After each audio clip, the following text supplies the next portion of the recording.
So good days nga pala guys, today ay bubuksan natin para i-check ang kondisyon ng SeaWorks bill na in-install ko after 5,000 kilometers at lilinisan na rin natin ang ating CVT system.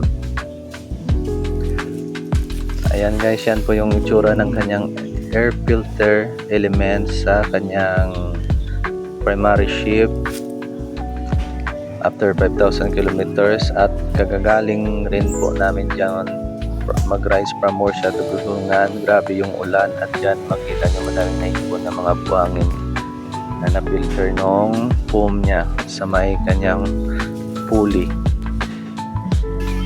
At ito naman po ang itsura ng kanyang crankcase cover at yung mga grasa na yan na tumalsik ay sobrang grasa yan na nilagay ko doon sa bearing para sa kanyang collar sa kanyang torque drive.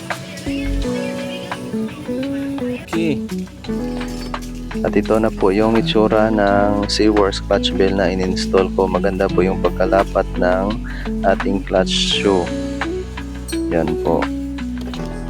Ang daming dumi at makikita nyo po maganda po yung sunog ng ating clutch shoe kasi lapat na lapat po siya at wala pong dragging.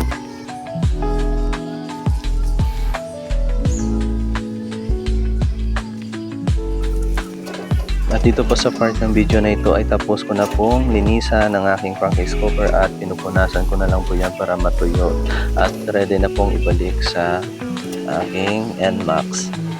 At ang ma-advise ko lang po sa inyo ngayong rainy season naman ay mas magandang isabay nyo ang paglilinis ng CVT system nyo sa pag-change oil ng inyong motor. At yan lang po, maraming salamat sa panonood ng aking video. Ride safe po kayo palagi. Ingat guys!